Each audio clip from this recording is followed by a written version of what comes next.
Rahman ve Rahim olan Allah'ın adıyla. Ey örtüye bürünen!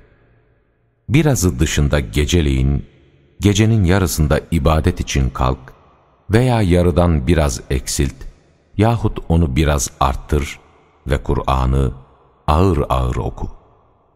Kuşkusuz biz senin üzerine ağır bir söz bırakacağız. Gerçekten gece ibadeti daha etkili ve okumaya daha elverişlidir.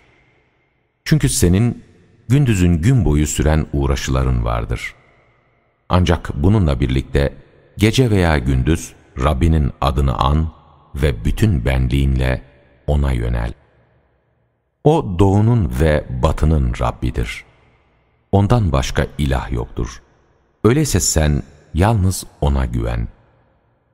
Sen onların söylediklerine sabret ve onlardan güzellikle ayrıl. Sen varlık sahibi olan o yalanlayanları bana bırak ve onlara biraz süre tanı.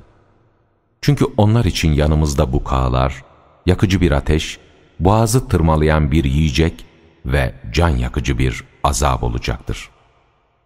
O gün yer ve dağlar şiddetle sarsılacak ve dağlar savrulup kum yığınlarına dönecektir.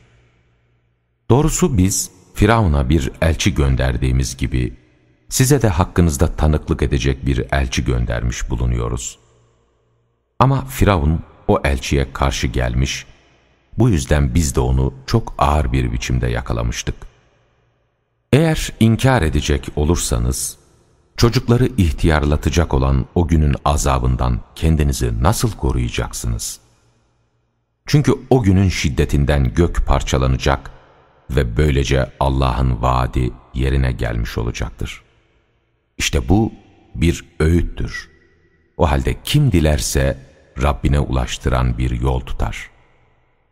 Hiç kuşkusuz Rabbin, senin ve seninle birlikte olan bir topluluğun, gecenin 2/3'üne yakın, yarısı ya da 1/3 kadar bir sürede kalkıp ibadet ettiğinizi bilmektedir.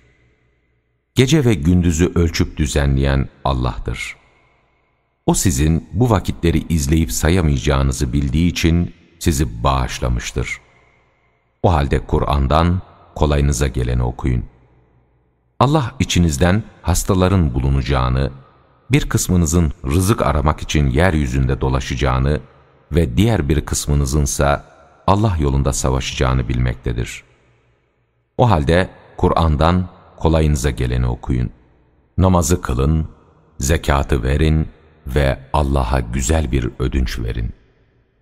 Kendiniz için yapacağınız her bir iyiliği Allah katında daha üstün bir iyilik ve daha büyük bir ödül olarak bulacaksınız. Allah'tan bağışlanma dileyin.